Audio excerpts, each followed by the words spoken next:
Welcome to the Great Detectives of Old Time Radio. From Boise, Idaho, this is your host, Adam Graham. If you have a comment, email it to me, box13 at greatdetectives.net. Follow us on Twitter at Radio Detectives, and check us out on Instagram, instagram.com/greatdetectives. If you are enjoying this podcast, please follow us using your favorite podcast software. I also encourage you to check out our other podcast, and I do once again want to highlight the Old Time Radio Snack Wagon, which just had its first episode released. You can subscribe over at snackwagon.net and make sure that you never miss another episode. That's snackwagon.net. And you can find all of our other podcasts over at the Great Detectives of Old Time Radio site at greatdetectives.net.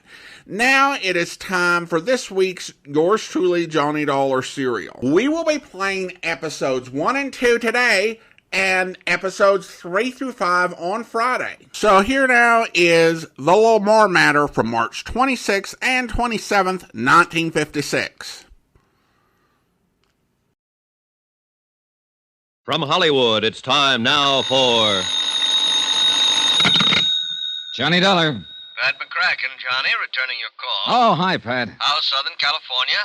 My vacation on expense account, I love it. Well, don't overdo it. Just because the Jolly Roger matter interfered with that vacation you'd planned is no Now, reason. wait a minute, you promise. Full expenses. Okay. When are you coming back to Hartford? As soon as I clear up the LaMarr case. Want okay expenses on it now? Huh? LaMarr? Yeah, Pat. This is a case that'll make your hair curl.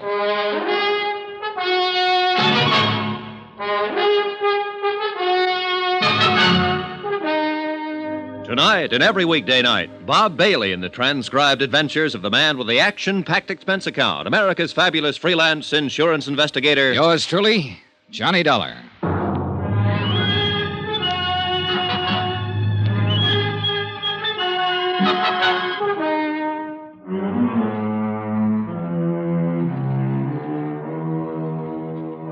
Expense account submitted by Special Investigator Johnny Dollar to the Universal Adjustment Bureau, Hartford, Connecticut.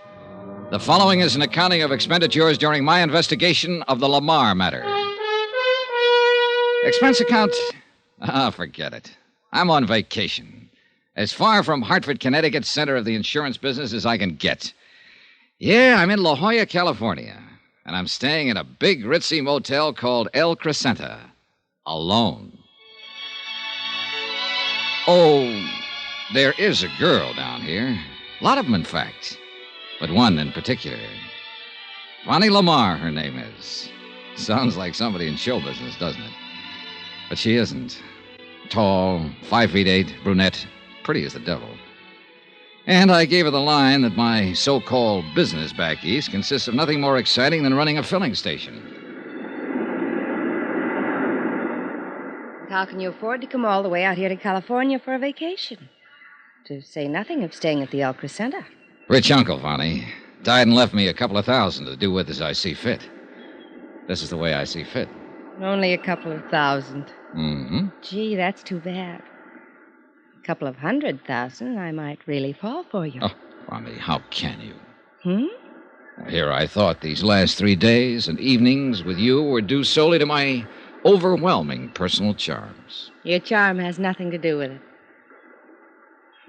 Kiss me again, anyhow. With Vonnie around, who needed a couple of $100,000? Yeah, the gal was just about all anyone could ask for. And I don't mean for just a quick vacation time romance. I'd spotted her the minute I'd landed here at this hotel. More like a guest ranch by the seashore. Beautiful, modern cottages set around a big green lawn with a swimming pool in the center big enough for the Olympics. Carports beside the cottages loaded with Eldorados, Continentals, and a handful of foreign sports jobs. And a beautiful big dining room and a building set up to look like an old clipper ship. And food and service worthy of Oscar of the Waldorf. And what was I doing here? On expense account, remember? Yeah, I'd spotted Vonnie the night I arrived from San Diego after clearing up the Jolly Roger matter and set my sights for her immediately. Naturally, I wondered what so attractive a girl was doing alone here. She cleared that up for me at dinner the second night.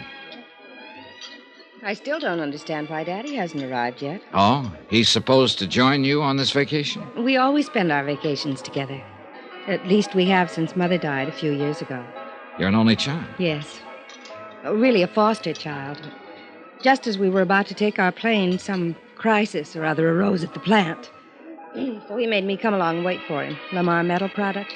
LaMarr. Oh, yeah. Aircraft components, isn't it? South Bend, Indiana? Yes. You know how crisis can arrive in a business like that. Sure, imagine so. Government orders, all that sort of thing. Yeah. Well, you'll probably hear from him before. Oh. Here, waiter, would you like to get us... Senorita, a telegram for the lady. Oh? Excuse me, Johnny. Sure. Here you are, Pedro. Gracias, senor. Oh, dear. What's the matter? It's from my father, and I don't like it. Listen. Must delay departure a few more days. Doctor's orders. Oh? Nothing to worry about. Stay there in La Jolla until I join you. Love, Daddy. Oh, that's too bad. But doctor's orders. There's nothing wrong with Daddy. He had a new insurance examination just a month ago. They gave him a clean bill of health. What company? Try Mutual something or other, but what difference does it make? There's something wrong about this. I'm sure of it. Well, why don't you phone him? Yes. Yes, I will. My cottage is right next door here. Come on. It was none of my business, but the name of Tri-Mutual rang an old familiar bell. Yeah, I'd handled a lot of cases for them. Anyway, she wasted no time in putting through a call to her father's private number in South Bend. Yes, operator? Thank you. I don't know why I didn't go to my own cottage to make this call. My pleasure. I guess I'm a bit upset by this wire. I don't blame you. There's nothing wrong with Daddy. There can't be. Well, maybe he just made the mistake of mixing too many oysters with too many martinis. Hello? Hello? Daddy, what's this telegram you sent me? Oh. Oh, I see. Oh, well, you had me scared for a few minutes. Oh, yes, fine. Mm-hmm. Yes, if you must know the truth, I have. Johnny Dollar. Uh-oh. Very. Careful, gal. Oh, he says he runs a filling station, but I don't believe him. I'll tell you all when you get here. And hurry, darling, please. All right, Daddy. Good night, dear. Oh, thank goodness. You don't know how close your guess was, Johnny. Oh? It was just a slight case of indigestion. Plus the fact he wanted another day at the plant. Well, good. Then let's go back to the dining room and see what kind of indigestion we can accumulate. Well, that started it. 3 days and nights of as much fun and relaxation as I've had in years. A wonderful place to stay, a private beach that I'll wager is second to none on the Pacific coast. Swimming, water skiing, skin diving, sailing, everything. Oh, this was it. Or so I thought. Oh, why make any bones about it? I'm a sucker for romance. And believe me, it wasn't hard to be serious with Bonnie. Johnny. Yeah? This is nice, isn't it? Mm-hmm. I don't believe in love at first sight. Do you? No. No, But it is nice, isn't it? Hey, whoa, gal. Hmm? It'd be much too easy to fall in love with you, Bonnie. And I mean the forever kind. Well, would that be so terrible? You've got one big strike against you, you know. Johnny, what? Money. Money. You lose. Huh? I have nothing, except what my father gives me. You know, allowance and for clothes and things, and you know. So you see, I'm just as poor as you are. Only you aren't. Or you wouldn't be staying at a place like this. Another thing. You know absolutely nothing about me. I know you don't make a living by running any old filling station. Johnny Dollar at the sign of the Flying Red Horse. Oh, stop it. Well, for all you know, I'm a gangster, a safecracker, a jewel thief. Or worse still, playboy scion of a wealthy family who never did a lick of work in his life. In other words, a worthless bum. Don't say that, Johnny, even in fun. How'd you fill him, huh? Yes, and their mothers. Old dowagers trying to marry them off to another wealthy family. Add the name LaMarr to their end of the social register listing. Insure the fortune with another fortune. I thought you said you were poor. Well, you know what I mean. A bunch of worthless fops, that's all they are. I've seen better men among the servants and chauffeurs, the little Mexican boy who helps one of the gardeners, and the young businessmen there in South Bend and in other cities. Maybe earning just enough to make ends meet, but men. Ambitious, hard-working, willing to get somewhere on their own merit. And, well, you know what I mean. Mm-hmm. Why don't you marry one of them, Bonnie? It isn't as easy as that, Johnny. You know it. Maybe I was waiting for someone like you to... I still don't believe in love at first sight. Good. Let me snuggle again. Like before we started this horrible discussion. Mm-hmm. Sun's going down, though, honey. This little niche in the rocks is going to get cold. Yeah, look. Everybody else has left the beach. Come on, snuggle. I like it. Kiss me. And I thought I'd have to ask for it.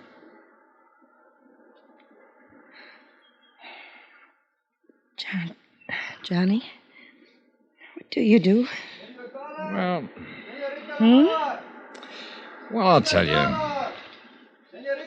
I live in Hartford, as I told you, and I'm really... Listen. He's calling you. Yeah, you too. Oh, the spoil sport. Well, maybe it's word from your dad. Here, up you come. Oh, I hope so. Come on, Johnny. Pedro! Pedro! Over here. Here we are. Here. What's up? Oh, senorita. Telegrams. Telegrams? The one for the senor was marked rush, so I rush. Good boy, Pedro. Here. No, I'll tip you when we get back to the motel. Stop by my cottage. Johnny, it's... What's wrong, Bonnie? It's from our family doctor. I'm afraid... Here, you read it. Sure, I'll be glad to. Regret having to inform you your father died a few hours ago. Suggest you return to South Bend immediately. Oh, Johnny.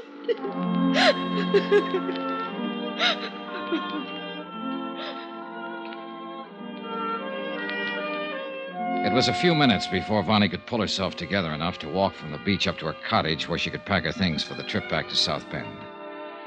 I told her I'd make the necessary plane reservations for her. But what I didn't tell her was the contents of the wire I'd received, the one marked Rush. It was from Pat McCracken at Universal Adjustment Bureau. A request to call him at his home in Hartford immediately. I put through the call. Hello, Pat McCracken. Well, Killjoy, what's on your mind? Johnny? That's right. Hey, you got my wire. Why else do you think I'm calling? I tried to get you long distance all day. Your motel didn't seem to know where you were. Well, that was my doing. They might have spoiled a beautiful romance. But what's on your mind? Johnny, you've got to cut your vacation short. Oh, no, you don't. And you've got to come back to Hartford right away. What? Now, listen, I'm just... Yes, but plan to make a long stopover in South Bend, Indiana. South Bend? That's right. Oh, I get it. This is a gag. Or did you know I'd figured maybe on stopping over there anyhow? I don't know what you're talking about, but now listen. By a rare stroke of luck, we just got word of the death this morning of one of Tri-Mutual's bigger policyholders. How much? $1.5 million. Man named Thomas Rene LaMarr. LaMarr? Pat! Now listen, Johnny. The circumstances lead us to think it may be murder.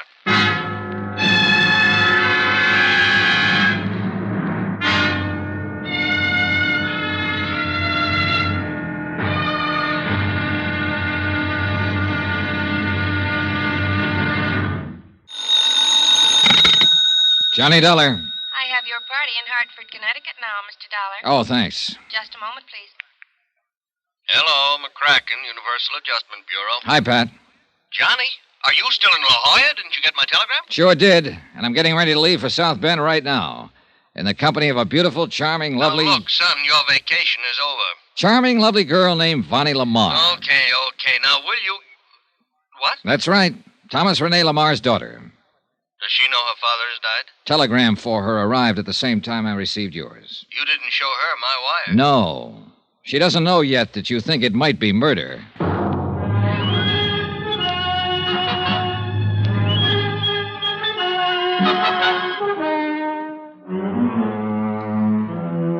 Expense account submitted by Special Investigator Johnny Dollar. To the Universal Adjustment Bureau, Hartford, Connecticut. Attention, Mr. Patrick McCracken. Following is an accounting of expenditures during my investigation of the LaMarr matter. Or was it murder? Expense account item 1. I'm calling it item 1, Pat, because it's really the first tab on the LaMarr case. Previous expenses here in La Jolla were charged against the Jolly Roger case. Expenses for the vacation you promised me and have now so rudely interrupted. Item 1, $9.60 for that long-distance call to Pat McCracken in Hartford. Now, what under the sun is Vonnie LaMarr doing in La Jolla? Vacation? Same as I was trying to take. Now, tell me something, Pat. Has a claim already been filed on LaMarr's $1.5 million policy? No claim has been filed. Well, then how'd you know about his death so quickly? Luck, pure and simple. Insurance company is Tri-Mutual. Big office in Chicago, headed up by Lawrence Comstock. Oh, sure. Known him for years. Good man. Well, he's written all of Lamar's policies himself. He got to know the old man pretty well. Uh-huh. Personal friends, you know. Weekend golf together, same clubs, and both nuts about two-handed pinochle. So? Well, Comstock had been Lamar's house guest the past few days, and been with him practically every minute the old man wasn't at his plant. Was he actually there when LaMarr died? Yes. He was the one who called the doctor when the old man keeled over. Look, you keep referring to him as the old man. Just how old was he? Oh, not too. Let me see. I've got it. He was 59. The doctor's name on her telegram was Wilson. You know his first name? No, I don't know. That stuff you'll have to get from Comstock there in South Bend. Okay. Well, at any rate, Johnny, he called me the minute the doctor pronounced Lamar dead, and specifically asked that you be put on the case. Yeah, well, that's flattering. Okay, it looks like I am, but tell me something. Yeah? What makes Larry think the man was murdered? I'd rather not discuss it now. He'll give it to you when you see him. Our plane leaves in about an hour. No doubt you can be of some comfort to the daughter. Her knowing that you're handling the case. Pat, that's the one thing I don't want her to know. I hung up, leaving Pat to ponder over that last remark. Wired Larry Comstock that I was coming and finished my packing for the trip back east. When I'd finished, I paid my bill at the fancy motel, and all I can say is thank goodness it was on expense account, and I knocked on the door of the cottage next to mine. Yes, come in. Oh, Johnny. Hi, Vonnie. Any way I can help you? More than you have. You've been wonderful. Arranging the flight back for me. For us? Taking care of the things here. Johnny. That's right, for us. I'm making the trip with you. But I thought you said Hartford, Connecticut. And your vacation. Oh, the vacation's all over. Wouldn't be any fun for me to stay around after this. Oh, darling. And South Bend is along the way. I'd feel better if I kind of took you home rather than let you make the long trip alone under the circumstances. And maybe I have some business or something to attend to there. Darling, I don't know what to... Easy, honey. Okay, you made it so wonderful. When Daddy couldn't get here these last few days, and now that this terrible thing has happened, to stick by me this way. It's the only way I'd have it. You're so wonderful. All right. Come on now. Come on, get your things together. I've called for a cab to the airport in San Diego. Come on. Oh, thank you, Johnny. I love you for this. Sure.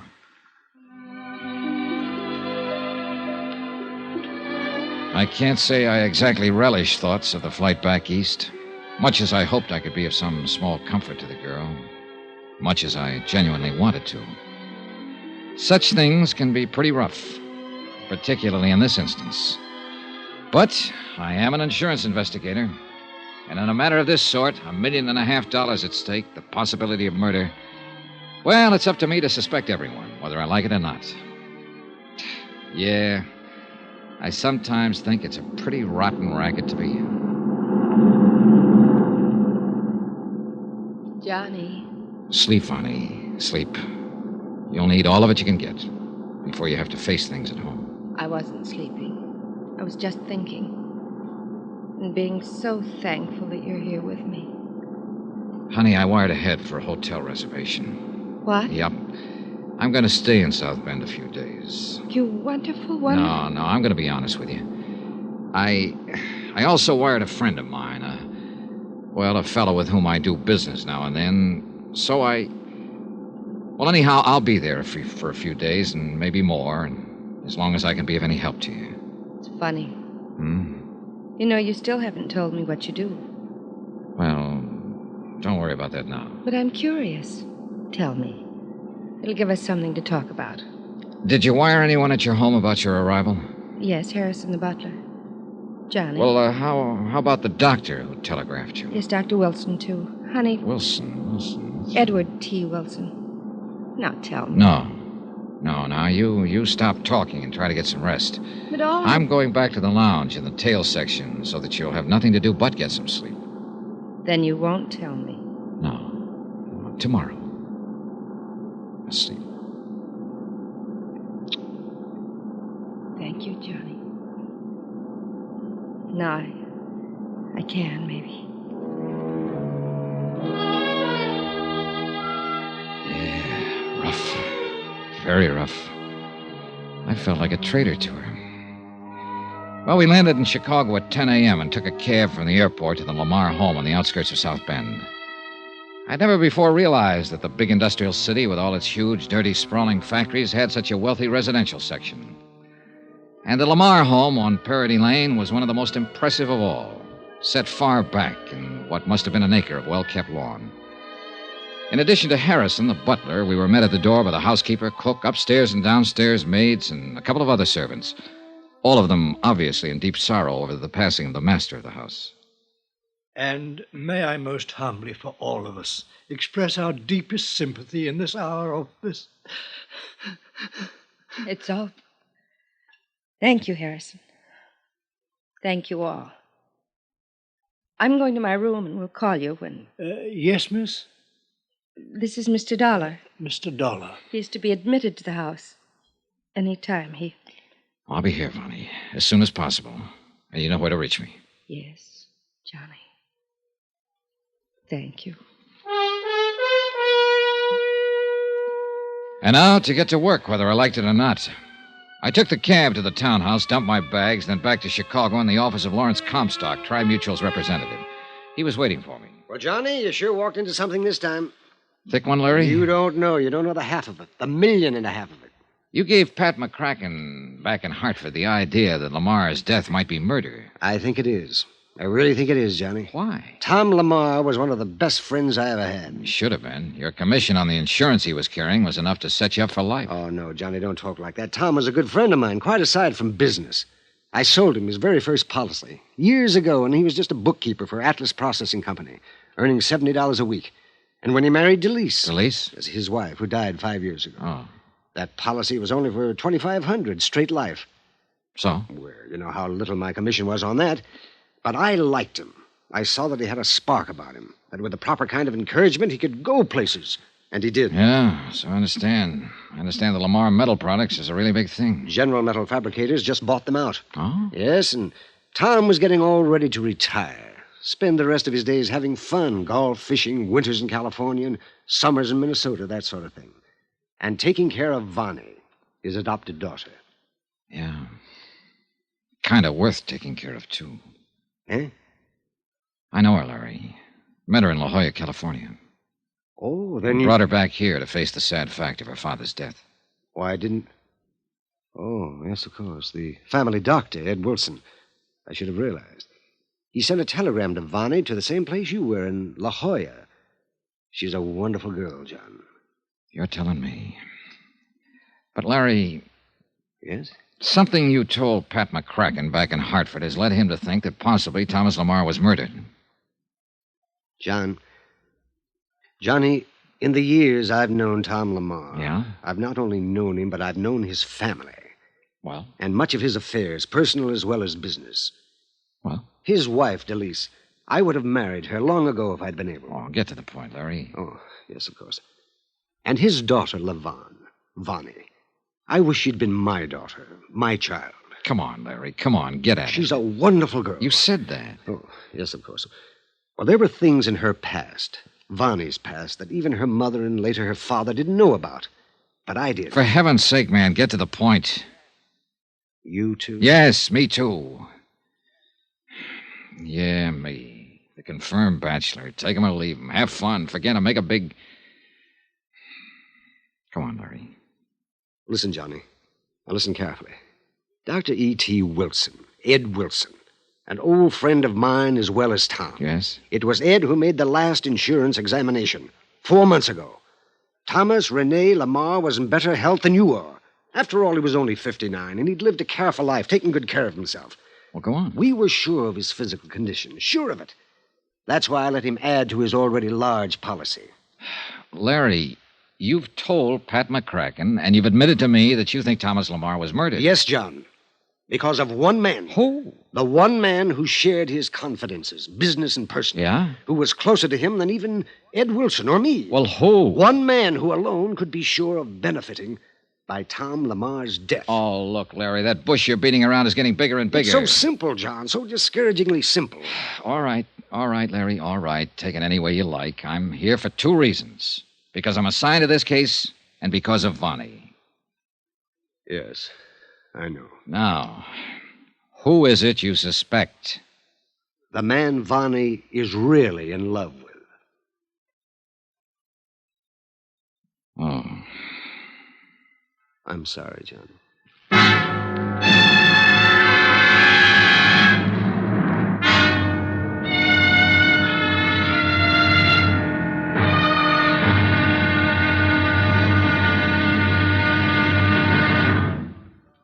Now, here's our star to tell you about tomorrow's intriguing episode of this week's story. Tomorrow, some stuff I didn't want to hear, but I had to. Join us, won't you? Yours truly, Johnny Dollar.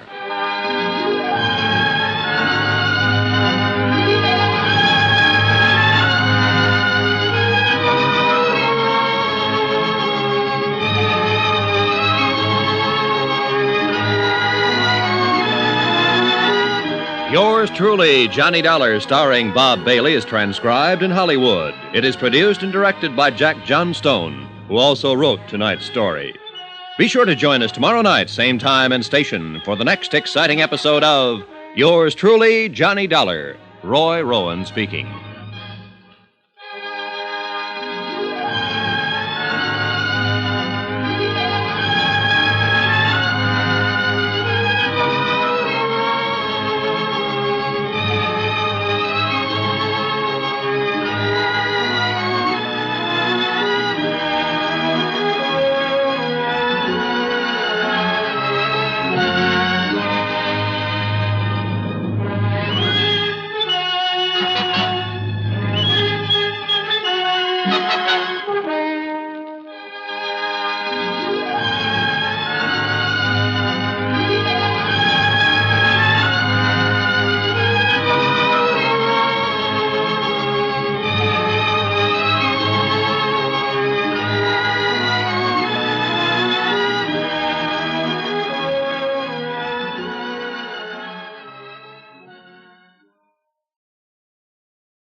Welcome back. I really wonder about Johnny making up a cover story for his vacation. Was this something actually common that people did in the 1950s? Well, it's not something that I would ever do.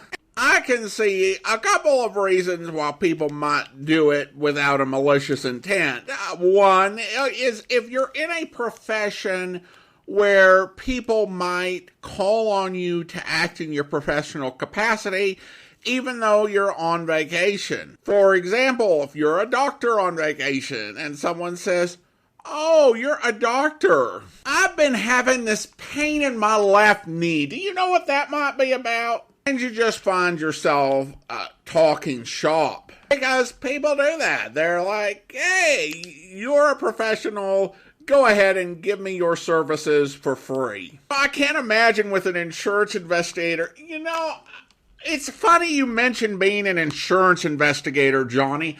I've got an insurance claim that you might want to investigate while you're in town.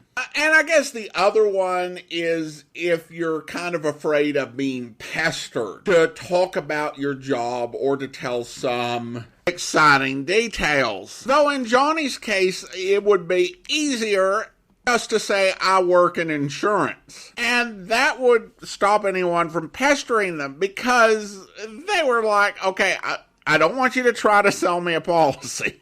One thing that does annoy me a bit on Johnny's behalf is when he is on vacation and the insurance agent gets huffy at not being able to reach or locate Johnny. He's on vacation and he's not actually a regular employee of your company. Of course, it's understandable as to why Johnny is leaving vacation, even if it weren't for the interest he was developing in Vonnie LaMarr. The $1.5 million life insurance policy would probably be too much of a commission for him to turn down. I do think that the romantic interest, particularly coming up as quickly as it does, works mainly because of the performances of Bob Bailey and Virginia Gregg. And to an extent, it is believable.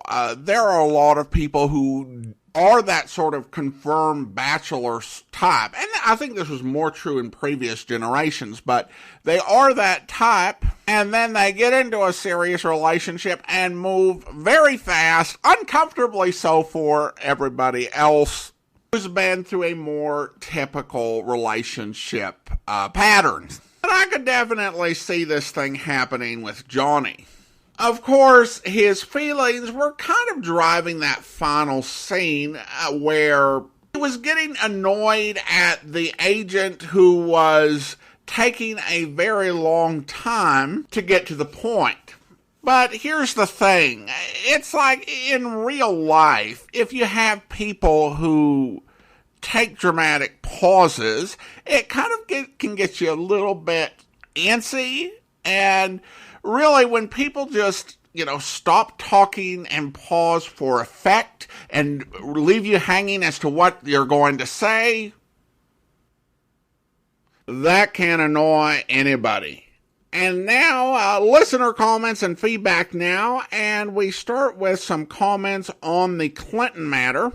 Rebadude writes on Instagram, great episode, Johnny getting tough and angry, different side of him. I would agree, and I think that the series does a really good job in having Johnny tough and capable of taking care of himself, but not as someone who, like Philo Vance, is just kind of going around looking for an opportunity to fight. Then we have a comment from a listener on YouTube who writes regarding the Fathom 5 matter, terrific episode. One thing that didn't ring true to me, why is all the action taking place in Miami and Johnny is staying at a hotel in Pompano Beach? I grew up in South Florida, so I know how long it took in the 70s and 80s to get to and from those 2 points like the back of my hand. Depending on the traffic, an hour on a good day, probably 90 minutes, but in the mid-50s, I don't think there was an Interstate 95 yet.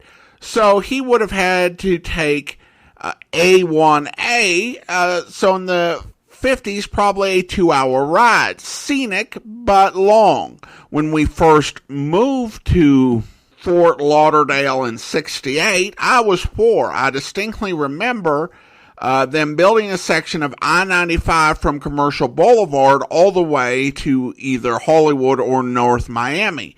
In fact, my aunt and uncle lived in North Miami at Ives Dairy Road. There was a traffic light there because there was no highway yet. The section of highway took literal years because they kept running out of money. Why didn't Johnny stay at the Fontainebleau Hotel?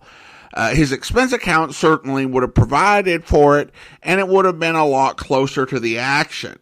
That's an interesting question. I don't know if I've got an interesting answer for you. Any of you who live in that area might speak better to that. Though in my mind, I don't view the case as being set in one specific location. I think there were multiple places that Johnny drove to in order to question suspects and in order to investigate. So where the ideal location for him to stay would be, I don't know. It may have been a case of trying to include as many cities and Florida as possible without specific regards to what actually would make any sense. Then we have an email from Julie in Georgia who writes, regarding the Plantagenet matter, this was a great episode and really kept me intrigued. Who was the girl?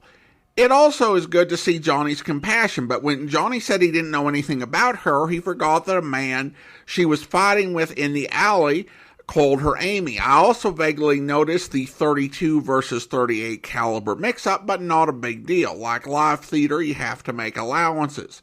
I'm totally in love with Bob Bailey's voice, so grateful for your podcast. Keep up the good work, Adam. Well, thank you so much, Julie. And I think that's an interesting comparison. And to enjoy these, you definitely do need to properly consider the circumstances. And I think it's reasonable to have different expectations of more modern products. I mean, if you are making a 10-episode streaming TV show, and you've got a budget of $5 million an episode, and you had months of production, then it's reasonable to expect things to hang together pretty immaculately. Yeah, if you get really technical, you can dig into anything and find a bit of a loophole or something like that, but it's reasonable to expect that it's going to be solid throughout,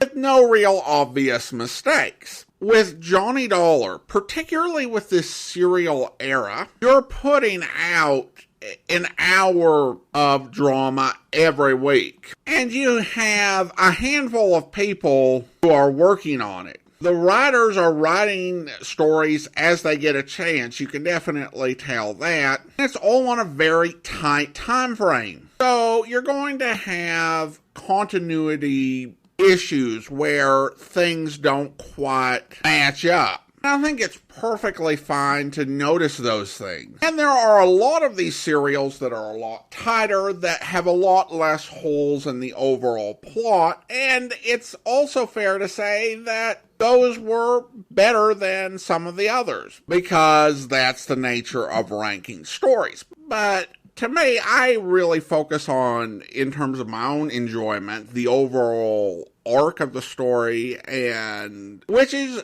almost always really good, and the acting, which is superb. Of course, there are also times where certain details, just because of your personal experience, will irk you more than others. Such as in the case of the listener who was from Florida and didn't get the geography of the whole story. And, and something random that for me will really bother me when I'm watching more modern stuff is that nobody bothers to research how safe deposit boxes work. But I do my best not to give too much weight to the safe deposit box misinformation. And with that, it's time to thank our Patreon supporter of the day. Thank you to Jim, Patreon supporter since May of 2020, currently supporting the program at the rookie level of $2 or more per month. Thank you so much for your support, Jim. And that will do it for today. If you are enjoying this podcast, please follow us using your favorite podcast software. And if you are enjoying the podcast on YouTube, be sure to like the video, subscribe to the channel, and mark the notification bell. All those great things that help YouTube channels to grow. We will be back on Friday with the final 3 episodes of the LaMarr matter. But join us back here tomorrow for Dangerous Assignment, where... Hold it. Yeah, he's inside all right. I just heard what sounded like a drawer closing. Front, open up. Come on, we know you're in there. Franz, open that door immediately. What is the matter? That's what we'd like to know, Buster. Why'd you have the door locked just now? Well, what business is this of yours? It could be plenty. Answer the question. Herr Mayor, what is the meaning of it? You gave that old giant a certain scraps of cloth with instructions to burn them, when there's an order forbidding all fires. But that's a lie. You didn't give him the scraps of cloth? Yeah, I gave them to him, but I did not tell him to burn them, only to take them away. Why would I want them burned? That's a good question, and here's another. What are you doing here in the lab when the mill's closed down? I do not have to answer that. Look, Buster, In case you haven't heard, there's a little epidemic going on. We have a hunch somebody's doing their best to spread it. How, we don't know. That's just what we're trying to find out. It so happens that 3 of the first 6 people to get sick worked here at the mill. Are you insane? Do you actually think I have anything to do with it? I'll know better when you tell me what you're doing here. I hope you'll be with us then. In the meantime, do send your comments to box13 at greatdetectives.net. Follow us on Twitter at Radio Detectives, and check us out on Instagram, instagram.com/greatdetectives. From Boise, Idaho, this is your host, Adam Graham, signing off.